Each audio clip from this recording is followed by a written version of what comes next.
He was a four-legged weapon, a highly decorated Navy SEAL K-9 who survived hell only to bring it back home. Unpredictable and lethal, he tore through the military's best handlers. Euthanasia was scheduled. Then a civilian cleaner walked into the yard, and everything changed in a single terrifying heartbeat. In the dead of night, over the mountainous terrain of Helmand Province, the wind howled like a choir of ghosts. It was here in the unforgiving dirt of a combat zone that Koda earned his reputation. A purebred Belgian Malinois Koda wasn't just a dog. He was a Tier 1 asset, attached to a Navy SEAL DevGru squad. He weighed 85 pounds, possessed a bite force that could shatter a femur, and moved with a silent, terrifying grace. But above all, he was deeply bonded to his handler, Petty Officer Kyle Jenkins.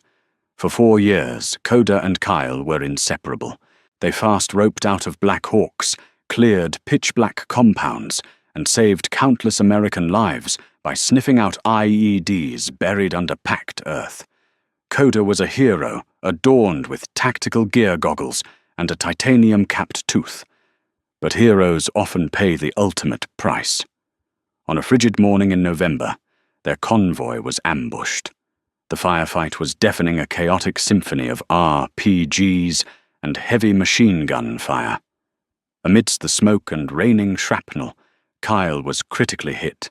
True to his training and his heart, Koda refused to leave his handler's side.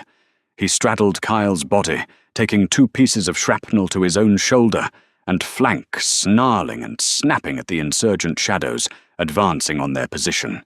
Koda held the line until medevac arrived, but it was too late for Kyle.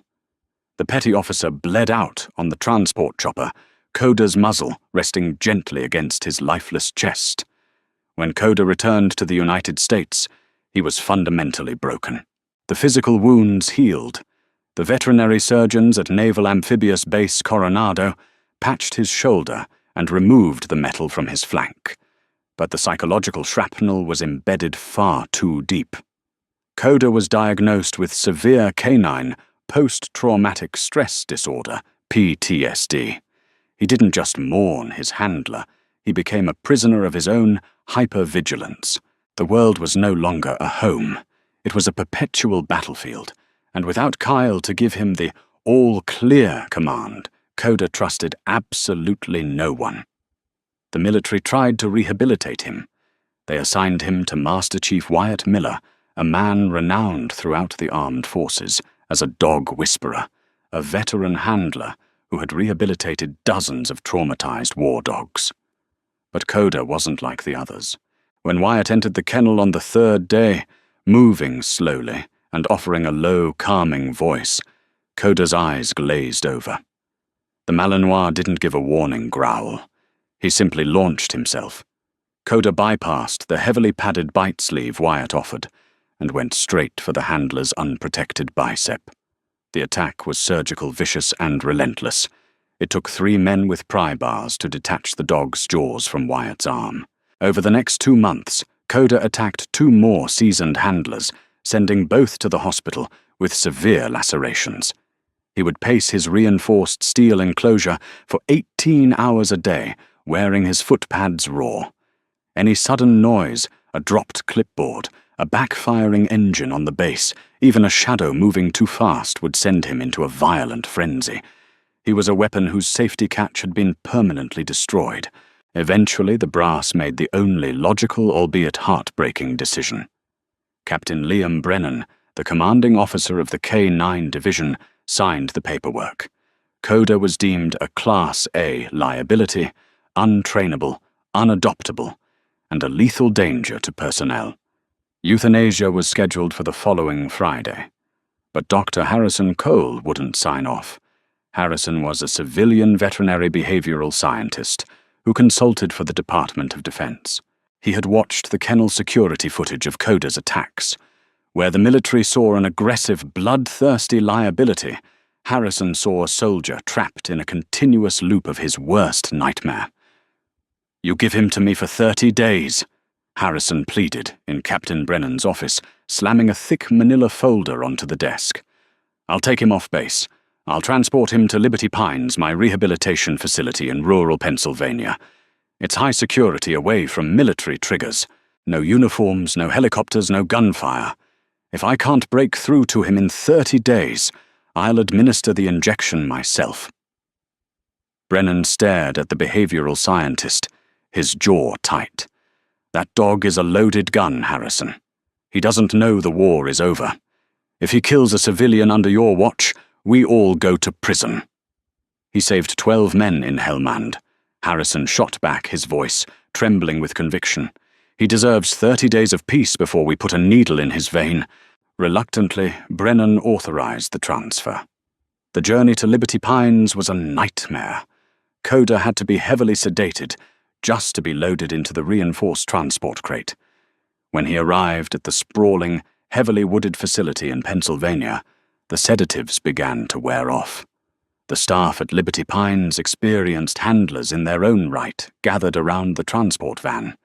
The moment the back doors swung open, a terrifying guttural roar echoed from inside the crate. It wasn't a bark. It was the sound of a cornered predator. Coda hurled his 85-pound body against the steel mesh door of the crate, his teeth snapping violently at the air, white froth gathering at the corners of his mouth. "Clear the yard!" Harrison yelled, his heart hammering against his ribs. "Nobody makes eye contact. Nobody speaks." They managed to safely funnel Coda into a specialized isolation kennel, a large enclosure with chain-link fencing reinforced by concrete walls. For the first 2 weeks it was a stalemate. Coda wouldn't let Harrison within 5 feet of the fence without lunging. He ate his food only in the dead of night. He was a ghost of a hero haunting his own existence. The 30-day clock was ticking down, and Harrison was beginning to lose hope. He was preparing himself for the devastating reality that Coda was too far gone. Then came the morning of the accident. Madeline Hayes did not belong to the world of tactical operations combat zones or aggressive rehabilitation. She was 28 years old, quiet and deeply introverted. Madeline worked as a civilian groundskeeper and janitor at Liberty Pines. She swept the walkways, cleaned the administrative offices, and restocked the medical supplies.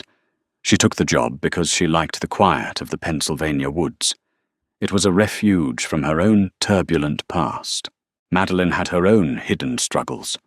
For the past 6 months, she had been experiencing bizarre medical anomalies, intense blinding migraines, accompanied by a faint metallic taste in her mouth, and sudden dizzy spells that would force her to sit down before the world spun out of control.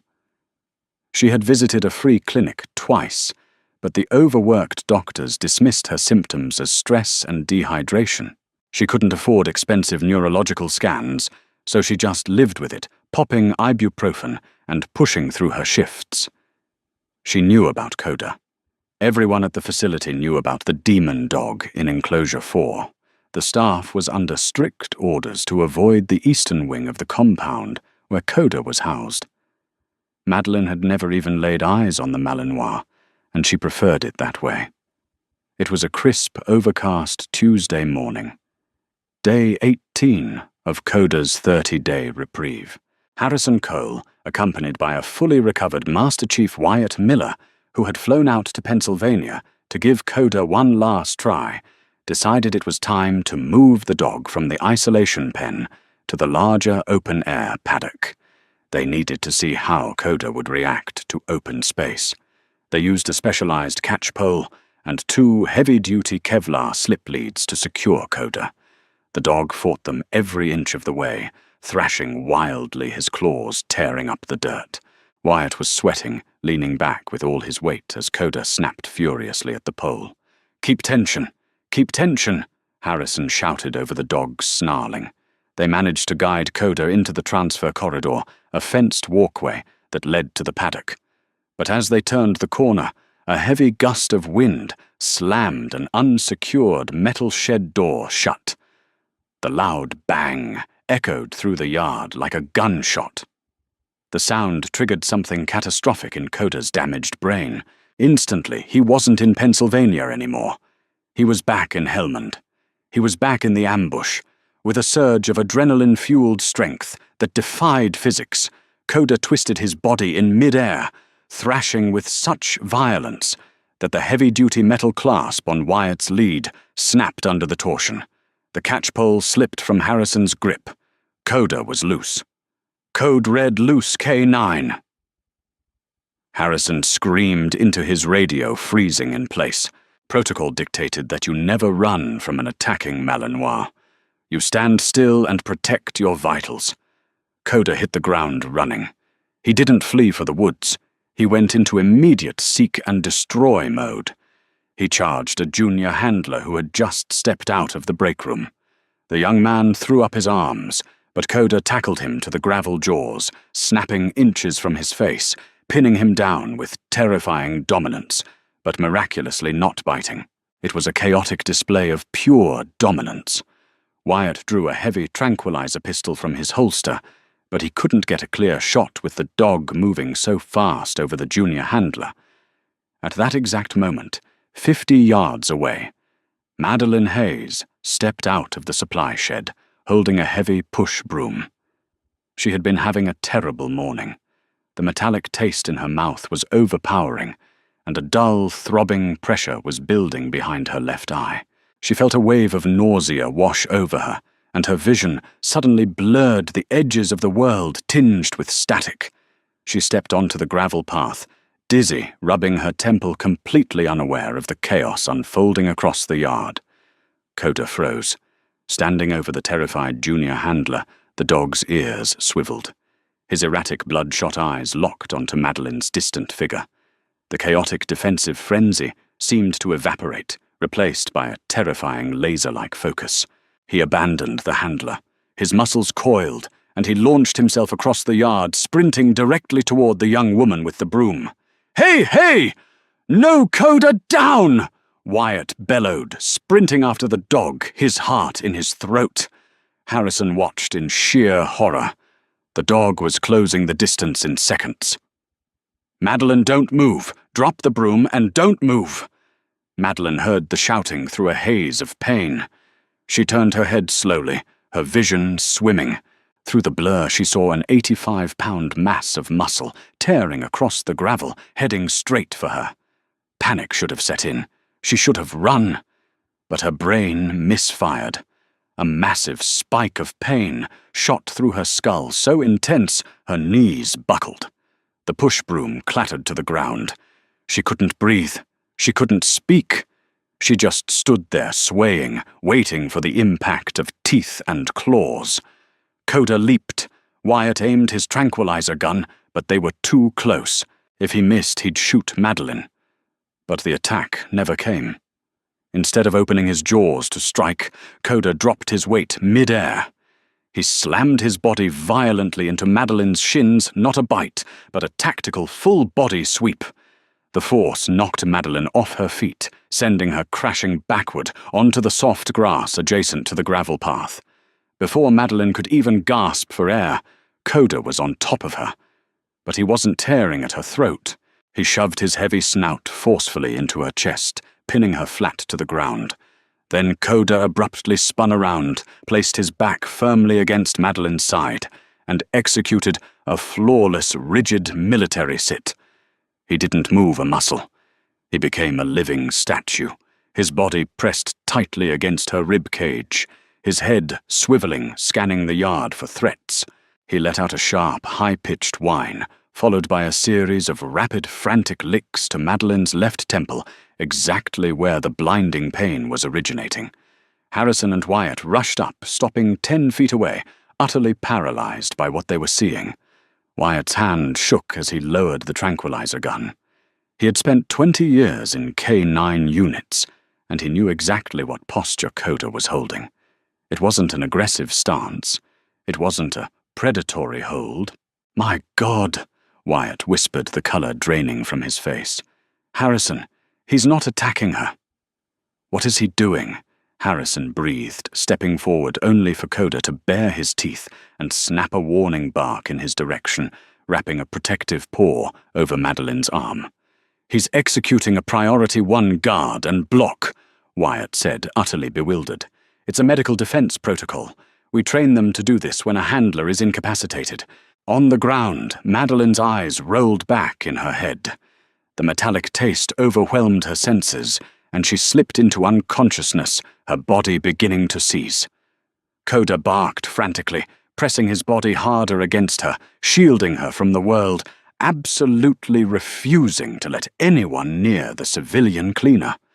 The monster had found a mission, and before anyone could comprehend the medical emergency, unfolding, the broken weapon had suddenly become a shield. The gravel yard at Liberty Pines fell into a deathly suffocating silence, broken only by the sound of Madeline Hayes drawing ragged, uneven breaths, and Koda's frantic, high-pitched whining. The 85-pound Belgian Malinois, a dog the United States military had classified as an irredeemable killing machine, was now pressed flat against the seizing woman's side. He meticulously shielded her from the wind, his eyes darting toward Wyatt Miller and Harrison Cole, with lethal warning every time they twitched a muscle. "Call an ambulance, Harrison. Now." Wyatt commanded his voice, a tight, controlled hiss. He slowly holstered his tranquilizer pistol, raising both hands, palms out, to show Koda he was unarmed. "Don't make any sudden movements. He's actively protecting her, but if we push his perimeter, his training dictates he has to neutralize the threat." Harrison reached into his pocket with agonizing slowness, extracting his cell phone and dialing 911. He requested a Priority 1 medical dispatch explaining the seizure. But the true crisis was the barricade.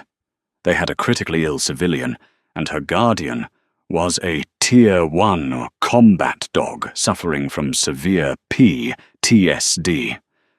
For 3 agonizing minutes, Madeline's body seized. Koda did not panic. He exhibited a behavior known in the K9 community as deep pressure therapy, a technique he had never been officially taught.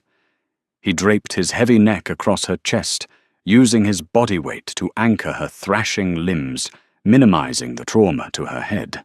Every few seconds he would lick the left side of her face, right at her temple. When the sirens wailed in the distance, Koda's ears pinned flat. The wailing pitch was a trigger. In Helmond, sirens meant incoming mortar fire. The dog's muscles coiled tight, a low growl rumbling in his chest. "Wyatt, if the paramedics run up on them, he's going to maul them," Harrison warned, panic creeping into his throat. The ambulance tires crunched onto the gravel driveway. 2 EMTs paramedics, named Brody Mitchell and Fiona Gallagher, leaped from the cab carrying a trauma bag and an oxygen tank. "Stop right there," Wyatt bellowed, stepping between the medics and the dog. "Do not approach the patient. I repeat, do not approach the patient." Brody stared at the scene, bewildered. "Sir, she's post-ictal. She needs oxygen immediately. We need to clear the airway." "If you step within 10 feet of her, that dog will rip your throat out," Wyatt stated flatly. "He is a combat-trained Navy SEAL K9. Let me talk him down." Wyatt turned back to Koda. The Malinois was trembling, torn between his profound, unexplained instinct to protect Madeline and the chaotic noise of the arriving paramedics. Wyatt knew he couldn't use force. He had to use Koda's past. "Koda," Wyatt said softly, dropping to one knee. He deliberately used the hand signals that Koda's deceased handler, Kyle Jenkins, used to use. He tapped his own chest twice, then pointed to the ground. "Stand down, secure." "Good boy. You did your job. You found the threat. Let the corpsman work. Stand down, Koda." Madeline, slowly surfacing from the darkness of her seizure, let out a weak, groaning exhale. Her eyelids fluttered open. She was completely disoriented, the metallic taste in her mouth replaced by the copper tang of bitten lips. She felt the crushing weight on her chest and the rough fur against her chin. Her trembling hand moved her fingers weakly, curling into Koda's thick collar. It's okay," Madeline whispered, her voice barely a rasp. At the sound of her voice, Coda's entire demeanor shifted. The rigid, militaristic tension bled out of his spine. He let out a long, sorrowful sigh, nuzzling his wet nose into her palm. He looked at Wyatt, then stepped back, exactly 2 paces. He sat down, maintaining a perfect heel position next to her head, and barked once. Clear. Brody and Fiona rushed in, immediately applying an oxygen mask and checking her vitals. Coda watched their every move, his amber eyes tracking their hands, but he did not intervene. When they loaded Madeleine onto the stretcher, Coda immediately stood up and walked alongside it, his shoulder pressing against the metal rail. "He can't come in the rig," Fiona said, looking nervously at the massive dog. "He's going in the rig." Harrison intervened his tone, leaving absolutely no room for debate. "If you separate them right now, he will tear the doors off your ambulance, and her heart rate will spike. He's acting as a medical alert animal. Let him ride." Fiona swallowed hard and nodded. Coda leapt into the back of the ambulance, curling his large body beneath the stretcher, his eyes locked on Madeleine's pale face. At Penn State, Milton S. Hershey Medical Center, the emergency room erupted into a synchronized chaos. Madeleine was rushed into a trauma bay.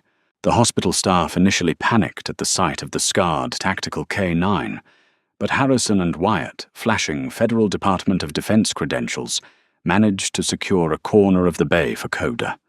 The dog refused to leave, sitting in the corner like a gargoyle, watching the monitors beep and flash.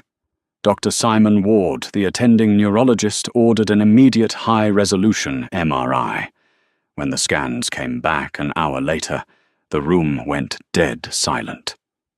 "Doctor," Ward clipped the scans to the illuminated light board, calling Harrison and Wyatt into the hallway. The doctor's face was pale. She had a massive undiagnosed cavernous angioma, a cluster of abnormal blood vessels pressing directly against her left optic nerve. Dr. Ward explained, pointing to a dark, blooming mass on the scan. But worse, it was actively hemorrhaging. It's been leaking microscopic amounts of blood into her cranial cavity for weeks, causing the migraines and the metallic taste. "Is she going to survive?" Harrison asked, his stomach plummeting. "We're prepping her for emergency craniotomy right now," Dr. Ward said. "But what I want to know is, how did you know she hasn't had a primary care visit in years? Who caught this?" Wyatt looked through the glass window into the trauma bay, where Coda was resting his heavy chin on the edge of Madeleine's bed. "The dog caught it," Wyatt said quietly. Dr. Ward looked incredulous. "A dog, I've heard of epilepsy-alert dogs, but smelling an intracranial hemorrhage." "He's not a medical dog," Harrison explained, his scientific mind racing to connect the impossible dots. "He's an explosive detection K9. He spent 4 years sniffing out microscopic traces of ammonium nitrate sulfur and copper wiring buried under 3 feet of earth in Afghanistan. Human blood, especially blood pooling outside of a vein and breaking down, releases highly specific, volatile organic compounds, VOCs. When she was standing in the yard, her aneurysm began to rupture. The chemical composition of her breath and sweat changed instantly. To a dog with a nose trained to find invisible bombs, she suddenly smelled like a ticking explosive. Coda hadn't been attacking Madeleine. In his war-torn, PTSD-ravaged brain, he had detected an anomaly, a chemical signature of danger. His instinct, forged in the fires of combat, wasn't to destroy her. It was to shield the civilian from the explosion he thought was coming. He had hit her to knock her out of the blast radius. He pinned her to take the shrapnel himself. The surgery lasted 7 agonizing hours. Dr. Ward and his neurosurgical team meticulously drained the hemorrhage and clipped the malformed blood vessels. Throughout the entire grueling process, Coda sat in the surgical waiting room. He refused food. He refused water. He simply stared at the double doors leading to the operating theatre. Every time a nurse walked out, his ears perched, waiting for the scent he was now inexorably bound to. When Madeline finally woke up in the intensive care unit 2 days later, the right side of her head was shaved and heavily bandaged. Her vision was blurry, and her throat was raw from the intubation tube. But the crushing, blinding pressure behind her eye was completely gone. The first thing she felt was a heavy, warm weight resting across her feet. She blinked against the harsh fluorescent lights. There, curled at the foot of her hospital bed, was the demon dog of Enclosure 4. Coda looked up his tail, giving 2 tentative soft thumps against the thin hospital blanket. "Hey, buddy," Madeline rasped, reaching out a trembling hand. Coda carefully stood up, navigating the mess of IV lines and monitor wires with the practiced grace of a dog used to moving through tripwires. He gently rested his massive head on her chest, right over her heart, and let out a long, contented sigh. But the battle was far from over. 3 weeks later, Madeline was discharged, but the bureaucratic machinery of the United States Navy was unforgiving. Captain Liam Brennan arrived at Liberty Pines with a military transport vehicle. Coda's 30-day reprieve had officially expired. Despite Coda's heroic intervention at the facility, the military still viewed him as government property, a highly trained, deeply unstable weapon that had attacked 3 handlers and cost the taxpayer thousands of dollars. Euthanasia was still the official protocol for a Class A liability. Madeline, still recovering her head, wrapped in a silk scarf to hide her surgical scars, met Captain Brennan in the facility's administrative office. Wyatt and Harrison flanked her, providing quiet support. "Miss Hayes, I am genuinely glad you are recovering," Captain Brennan said, his posture stiff, holding a clipboard with the final authorization papers. "And we are amazed by what Coda did. But it doesn't erase his history. He is a liability. He has proven he cannot be integrated into civilian life without catastrophic risk." "He didn't attack me," Madeline said softly, her voice carrying a quiet, unyielding strength. "He saved my life. He diagnosed an aneurysm your top doctors would have missed until it was too late. You say he's a liability because he's broken. But he's not broken, Captain. He's just mourning." "Mourning doesn't excuse a dog tearing open a Master Chief's arm," Brennan countered. Madeline stood up slowly. She walked to the window overlooking the paddock. Coda was outside off-leash, happily chasing a tennis ball Harrison had thrown for him. He looked like a completely normal, joyful dog. He attacked those handlers because they were trying to replace Kyle. Madeline explained, turning back to the captain.